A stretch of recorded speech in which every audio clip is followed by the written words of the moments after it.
Welcome to my YouTube channel. আজকে আমি unit 1-এর যে কলোনিয়াল হিস্টোরিওগ্রাফি, এটা উপনিবেশিক অর্থাৎ উপনিবেশিক ঐতিহাসিকতাবাদের বিষয়ে একটু আলোচনা করব। কারণ ওই দিন যে ক্লাস দিয়েছিলাম ওই ক্লাসে ভালো করে লেখা হ্যান্ডরাইটিংটা দেখা যায়নি, তা আজ আমার নিজের হ্যান্ডরাইটিংয়ের মাধ্যমে আমি দেখাচ্ছি। প্রথম কলোনিয়াল হিস্টোরিওগ্রাফি এর পরিচয় বা ইন্ট্রোডাকশন। উপনিবেশিক ঐতিহাসিকবাদ ব্রিটিশ শাসন অধীনে গঠিত ইতিহাস চর্চার ধারা। এর মূল লক্ষ্য ছিল কি? ভারতীয় সমাজকে পশ্চাৎপদ করা বা গঠিত করা বা আত্মনির্ভরশীল এর অযোগ্য হিসেবে প্রমাণ করা। এতে কী লাভ? যাতে ব্রিটিশ শাসনের যৌক্তিকতা বা গৌরব প্রতিষ্ঠিত হয়, এই কলোনিয়াল হিস্টোগ্রাফির মূল লক্ষ্য ছিল। আর এই কলোনিয়াল হিস্টোগ্রাফির বৈশিষ্ট্য কী ছিল? বৈশিষ্ট্য ছিল ভারতকে ঐতিহাসিক জাতি বা বর্বর জাতি হিসাবে আখ্যা দেওয়া,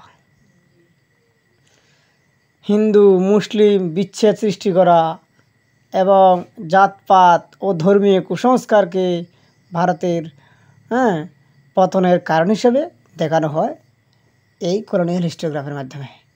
ব্রিটিশ শাসনকে উন্নতির আলোকবর্তিকা বলে প্রচার করা হয় এই ব্রিটিশ শাসকরা, এবং ইউরোপীয় সভ্যতাকে আধুনিক সভ্যতার মানদণ্ড হিসেবে স্থাপন করেছেন তারা।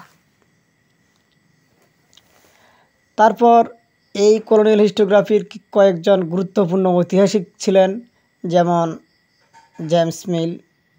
জেমস মিল তার রচিত হিস্ট্রি অফ ব্রিটিশ ইন্ডিয়া গ্রন্থে ভারতীয় ইতিহাসকে তিন ভাগে ভাগ করেন, যেমন হিন্দু যুগ, মুসলিম যুগ ও ব্রিটিশ যুগ। আরও একজন ঐতিহাসিক ছিলেন যেমন ভিনসেন্ট স্মিথ। তিনি প্রাচীন ভারতীয় রাজাদের শাসনকে কী করেছিলেন? স্বেচ্ছাধিকারী রূপে ব্যাখ্যা করেন। আর আরেকজন ঐতিহাসিক ছিলেন অ্যানফিল্ড স্টোন। ভারতে শাসন স্থাপনে তিনি বলেছেন, ভারতের শাসন স্থাপনে ব্রিটিশ শাসনের প্রয়োজনীয়তা ব্যাখ্যা করেন। এবারে এই কলোনিয়াল হিস্টোগ্রাফির কিছু সমালোচনাও আছে। এই সমালোচনার মধ্যে কী আছে? কলোনিয়াল হিস্টোগ্রাফি অর্থাৎ উপনিবেশিক ঐতিহাসিকবাদকে সমালোচনা করার কারণ হচ্ছে ইতিহাসকে তারা কী করেছে? একতরফা দৃষ্টিভঙ্গিতে বিচার করেছেন, আর ভারতীয় বা জাতীয় চেতনার অবমূল্যায়ন করেছেন তারা। সাথে প্রাচীন ও মধ্যযুগীয় ভারতকে তারা বর্বর বলে চিহ্নিত করেন। প্রভৃতি কারণে এই কলোনিয়াল হিস্টোগ্রাফি বা উপনিবেশিক ঐতিহাসিকতাবাদ তারা ভারতকে নিম্ন শ্রেণী ঐতিহাসিক বলে ব্যাখ্যা করতে চেষ্টা করেছিলেন, এবং তাদের ব্রিটিশ শাসনের যৌক্তিকতা বা গৌরব প্রতিষ্ঠিত করতে চেয়েছেন। এই জিনিসটা আমাদেরকে মনে রাখতে হবে। তারপর টপিক আসছে, যেমন আরেকটা টপিক আসবে এই সিলেবাসে আছে কলোনিয়াল হিস্টোগ্রাফি, আর একটা আছে ন্যাশনালিস্ট হিস্টোরিওগ্রাফি। তো এখন আমরা আলোচনা করব দ্বিতীয় পার্ট, যেমন ন্যাশনালিস্ট হিস্টোরিওগ্রাফি।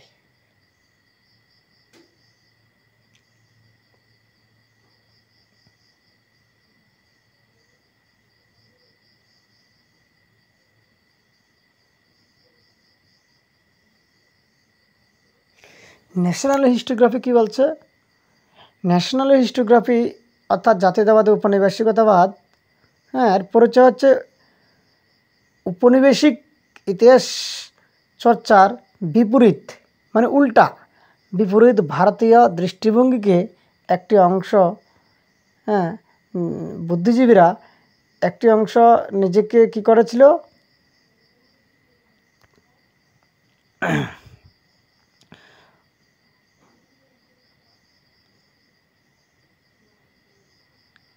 তাদের নিজেদের সংস্কৃতি ও ইতিহাসের গৌরব পুনরুদ্ধারের উদ্দেশ্যে এই জাতীয়তাবাদী বা ন্যাশনালিস্ট এর ইতিহাস চর্চার সূচনা করেন। ভারতের এই ন্যাশনালিস্ট হিস্টোরিওগ্রাফির মধ্যে তারা উপনিবেশিক ইতিহাসের চর্চার বিপরীত দিক চিন্তা করে নিজেদেরকে আমাদের যে সংস্কৃতি অর্থাৎ নিজেদের সংস্কৃতি ইতিহাসের গৌরব গুরুত্বপূর্ণ উদ্দেশ্য জাতীয়তাবাদী বা ন্যাশনালিস্ট এর ইতিহাস চর্চার সূচনা করেন তারা। এর বৈশিষ্ট্য হচ্ছে ভারতীয় সভ্যতা ও সংস্কৃতির গৌরবময় দিক তুলে ধরা। এর বৈশিষ্ট্য কী ছিল? ভারতীয় সভ্যতা ও সংস্কৃতির গৌরবময় দিক তুলে ধরা এবং ব্রিটিশ শাসনের বিরোধিতা করে ভারতের স্বাধীনতা সংগ্রামের উৎস ও ধারা ব্যাখ্যা করা। আর চলে হিন্দু মুসলিমের উভয় জাতীয় ঐতিহ্য সমান গুরুত্ব প্রদান করা এবং বাঙালি নবজাগরণ জাতীয় আন্দোলনের চেতনা থেকে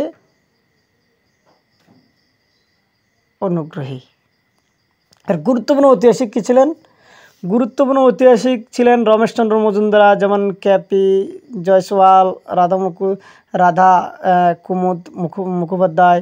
রমেশচন্দ্র মজুমদার তার history of the freedom movement in India গ্রন্থে ভারতের স্বাধীনতা আন্দোলনের ইতিহাস রচনা করেন। আর কেপি জয়সওয়াল তার গুপ্ত যুগকে ভারতের সুবর্ণযুগ বা স্বর্ণযুগ হিসাবে তুলে ধরেছেন। আর রাধা কুমুদ মুখোপাধ্যায় ভারতের আধ্যাত্মিক ঐতিহ্য ও সংস্কৃতি ও রাজনীতি নিয়ে কাজ করেন। সমালোচনা, এর ক্রিটিসাইজ বা সমালোচনা কী ছিল? জাতীয়তাবাদী বা ঐতিহাসিকতাবাদের সমালোচনার কারণ হলো অতিরিক্ত গৌরববোধ দেখিয়ে দিয়েছেন, আর যুক্তিনিষ্ঠতা কখনো অবহেলিত হয়েছে, ভারতের সামাজিক দ্বন্দ্ব শ্রেণী বিভাজনের বিশ্লেষণ অনুপস্থিত হয়েছে, কিছু ক্ষেত্রে ঐতিহ্যগত রক্ষণশীলতার আশ্রয় নেই। এই সব কারণে ন্যাশনালিস্ট হিস্টোগ্রাফির কয়েকটি ক্রিটিসাইজ করা হয়েছিল। কিন্তু আসলে আমাদের ভারতের ন্যাশনালিস্ট হিস্টোগ্রাফি জাতীয়তাবাদের উন্মেষের জন্য উত্থানের জন্য ভারতীয়রা এসব কাজ করেছিল, ভারতের কয়েকজন বুদ্ধিজীবী ঐতিহাসিক। তারপর টপিক হচ্ছে মার্কসিস্ট হিস্টোগ্রাফি। মার্কসিস্ট হিস্টোগ্রাফির ইন্ট্রোডাকশন হচ্ছে মার্কসিস্ট ঐতিহাসিকবাদী ইতিহাসকে শ্রেণী সংগ্রামের প্রেক্ষাপটে দেখে এবং অর্থনৈতিক দিককে সর্বাধিক গুরুত্ব দেয়। সমাজের রাজনৈতিক ও সাংস্কৃতিক পরিবর্তনের পেছনে অর্থনৈতিক কারণ খুঁজে দেখায় এই মার্কসিস্ট ঐতিহাসিকবাদের মূল বৈশিষ্ট্য। এর বৈশিষ্ট্য কী ছিল? ইতিহাসের মূল চালিকা শক্তি হিসাবে উৎপাদন সম্পর্ক ও শ্রেণীদ্বন্দ্বকে চিহ্নিত করা। আর আরেক বৈশিষ্ট্য ছিল সামন্ততন্ত্র, কর ব্যবস্থা, কৃষক ও শ্রমিক বিদ্রোহীর বিশ্লেষণ করেন এবং জাতি ধর্ম নয় বরং উৎপাদন কাঠামোর বিবর্তনকে প্রধান বিশ্লেষণী কাঠামো হিসেবে ব্যাখ্যা করেন। আর ভারতের ঐতিহাসিক শাসন ব্যবস্থার শোষণ কাঠামোর বিশ্লেষণ করেন। আর এই মার্কসিস্ট হিস্টোরিওগ্রাফির গুরুত্বপূর্ণ কয়েকজন ঐতিহাসিক ছিলেন টিডি কোশাম্বী, ইরফান হাবিব, রমিলা থাপ্পার। টিডি কোশাম্বী ছিলেন an introduction to the study of Indian historiography গ্রন্থে তিনি ভারতের ইতিহাস বিশ্লেষণ করেন এবং অর্থনৈতিক ও শ্রেণীভিত্তিক দৃষ্টিভঙ্গিতে আর ইরফান হাবিব মুঘল যুগের অর্থনৈতিক ইতিহাস এবং কৃষক জমিদার সম্পর্কে বিশ্লেষণ করেন। রমিলা থাপ্পার প্রাচীন ভারতের সমাজ ও রাষ্ট্র কাঠামোর বিশ্লেষণ করেন। সমালোচনার মধ্যে এখানে ক্রিটিসাইজ কী ছিল? মার্কসিস্ট হিস্টোগ্রাফি সমালোচনার কারণ ছিল অতিমাত্রা অর্থনৈতিক বিশ্লেষণ এবং ধর্ম সংস্কৃতি ও মানসিক গুরুত্বকে খাটো করে দেখা, কখনো জাতীয় চেতনার মূল্যায়নে দুর্বলতা প্রধান কারণ উল্লেখ করে তারা। এই মার্কসিস্ট হিস্টোগ্রাফির এটা উন্মেষের কারণ হচ্ছে কি? অর্থনৈতিক দিক এবং সাংস্কৃতিক দিক, রাজনৈতিক দিকগুলি মাধ্যমে তারা শ্রেণীদ্বন্দ্বের মাধ্যমে তারা এই মূল বৈশিষ্ট্যটা লক্ষ্য করেছেন। আর ইতিহাসের মূল চালিকা শক্তি হিসাবে উৎপাদন সম্পর্ক শ্রেণীদ্বন্দ্বকে চিহ্নিত করেন তারা। শ্রেণীদ্বন্দ্বকে চিহ্নিত করেন।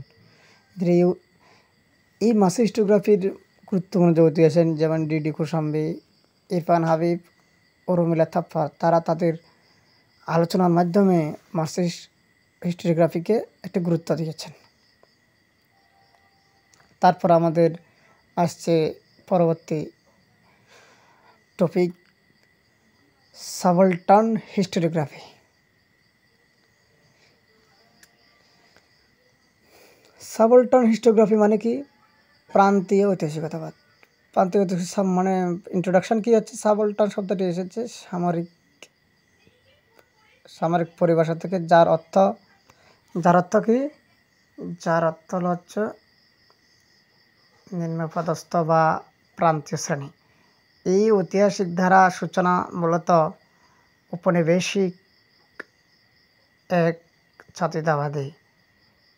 উপনিবেশিক এবং জাতীয়তাবাদী ইতিহাস চর্চার সীমাবদ্ধতা উপলব্ধির সৃষ্টি করা। এটি এমন জনগোষ্ঠীর ইতিহাস তুলে ধরার চেষ্টা করে যারা এতদিন ইতিহাসে অনুপস্থিত ছিল, যেমন নারী, দলিত, আদিবাসী, কৃষক, শ্রমিক ইত্যাদি। এই প্রান্তীয় ঐতিহাসিকতাবাদ বা সাবলটার্ন হিস্টোরিওগ্রাফির বৈশিষ্ট্য হচ্ছে প্রান্তীয় মানুষের দৃষ্টিকোণ থেকে ইতিহাস লেখা, লোকজ বিদ্রোহ, জনগণের বিক্ষোভ ও সংস্কৃতিকে মূল কেন্দ্র বিন্দু করা, উপনিবেশিক জাতীয়তাবাদী ইতিহাসের এলিট ভাবনাকে চ্যালেঞ্জ করা গুরুত্বপূর্ণ। এই সাবলটার্ন হিস্টোরিওগ্রাফির গুরুত্বপূর্ণ ঐতিহাসিক ছিলেন রঞ্জিত গুহ, গায়ত্রী চক্রবর্তী, স্পিভাক। যেমন রঞ্জিত গুহ এই সাবলটার্ন স্টাডিজ সিরিজের প্রবর্তক ছিলেন, আর গায়ত্রী চক্রবর্তী স্পিভাক ছিলেন ক্যান দ্য সাবলটার্ন স্পিক, অর্থাৎ প্রবন্ধে প্রান্তীয় নারীর নিরাপত্তা তুলে ধরেন। এছাড়াও আরও কয়েকজন গুরুত্বপূর্ণ ঐতিহাসিক ছিলেন পার্থ চট্টোপাধ্যায়, শাহিদ আমিন, দীপেশ চক্রবর্তী প্রমুখ সাবলটার্ন হিস্টোগ্রাফিয়ার বুদ্ধিজীবী ঐতিহাসিক। এর ক্রিটিসাইজ বা সমালোচনা হচ্ছে প্রান্তীয় ঐতিহাসিকবাদের সমালোচনা করার কারণ হলো সাহিত্যতাত্ত্বিক ভাষার জটিলতা ইতিহাস বোঝাকে কঠিন করে তোলে। সাহিত্যতাত্ত্বিক ভাষার জটিলতাকে ইতিহাস বোঝাকে কঠিন করে তোলে ও সামাজিক শ্রেণীর পরিবর্তে কখনো কখনো কোনো পরিচয় রাজনীতিতে সীমাবদ্ধতা, প্রামাণ্য তথ্যের উন্নতি বা ঘাটতি বা অভাবও ছিল এই সাবলটার্ন হিস্টোরিওগ্রাফিতে। সাবলটার্ন হিস্টোরিওগ্রাফির প্রধান উৎপাদন হওয়ার এটি সৃষ্টি হওয়ার প্রধান কারণ ছিল প্রান্তীয় শ্রেণীর মানুষদের একটা ইতিহাস, তাদের ইতিহাস এর মূল্য দেওয়া, গুরুত্ব, প্রান্তীয় মানুষের দলিত, শ্রমিক, কৃষক এবং নারী শ্রেণীর মানুষকে সম্মান দেওয়া। তারপর আমি একটা সারণী মাধ্যমে বোঝানোর চেষ্টা করব মূল্যায়ন বা উপসংহার, যেটা উপনিবেশিক বা কলোনিয়াল হিস্টোগ্রাফির মূল বৈশিষ্ট্য ছিল কি? ভারতকে পশ্চাৎপদ করা বা ব্রিটিশ শাসনকে প্রতিষ্ঠা করা। আর এর দৃষ্টিভঙ্গি ছিল ইউরোপীয় দৃষ্টিভঙ্গি। কীরকম দৃষ্টিভঙ্গি ছিল? ইউরোপীয় দৃষ্টিভঙ্গি। আর প্রধান ঐতিহাসিক ছিলেন এর মধ্যে জেমস মিল, ভিনসেন্ট স্মিথ ইত্যাদি বা প্রমুখ।